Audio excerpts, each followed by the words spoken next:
સુરતની લાજપોર જેલ ખાતે નવીનીકરણ કરવામાં આવેલ લાઇબ્રેરી અંદાજિત 18,000 પુસ્તકો રાખવામાં આવ્યા છે. આ લાઇબ્રેરીમાં બંદીવાનો માટે આ લાઇબ્રેરી ઊભી કરવામાં આવી છે. અલગ અલગ સંસ્થાઓ દ્વારા પુસ્તકો ડોનેટ કરવામાં આવ્યા છે. દર મહિને 2200 જેટલા પુસ્તકો અહીં ઇસ્યુ કરવામાં આવે છે. જે લોકોને વાંચતા નથી આવડતું તેમના માટે ઓડિયો લાઇબ્રેરી પણ અહીં રાખવામાં આવી છે. દરેક બંદીવાન કયા પુસ્તક વાંચે છે તેનો ટ્રેક રેકોર્ડ પણ રાખવામાં આવી રહ્યો છે.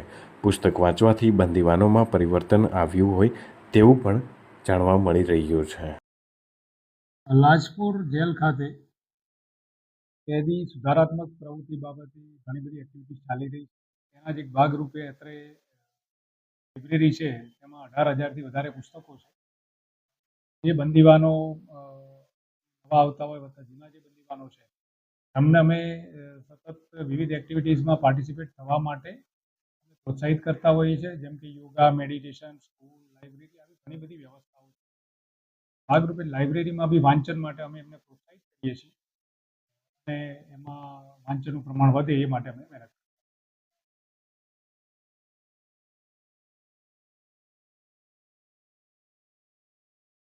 કરીએ. અમારી પાસે 18,000થી વધારે પુસ્તકો છે અને 7 લેંગ્વેજમાં છે. ગુજરાતી, હિન્દી, ઇંગ્લિશ આ ઉપરાંત બીજી પુસ્તકો અવેલેબલ છે. મારું નામ અશોક છે ધીરુભા વાઘેલા. અશોકભાઈ ક્યાં છો અને શું સજા હતી અને અત્યારે કઈ રીતના તમે વાંચી કરી?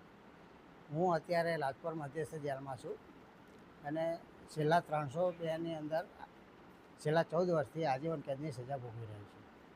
કઈ કઈ પુસ્તક વાંચો છો અને કેટલું તમારા જીવનમાં પરિવર્તન આવ્યું છે? મારા જીવનની અંદર આ પુસ્તકો વાંચવાથી ઘણું જ પરિવર્તન આવેલ છે અને આ પુસ્તકો લાઇબ્રેરીની અંદર જે આધ્યાત્મિક પુસ્તકો હોય, કોઈ ધાર્મિક કે જે બૌદ્ધ કથાઓ હોય, જૈન કથાઓ હોય કે રામાયણ હોય અથવા તો ભાગવદ્ ગીતા હોય, તો આવા અમે જે પુસ્તકો વાંચીએ છીએ, અમુક બીજા પણ પુસ્તકો વાંચીએ છીએ ઘણી સમય.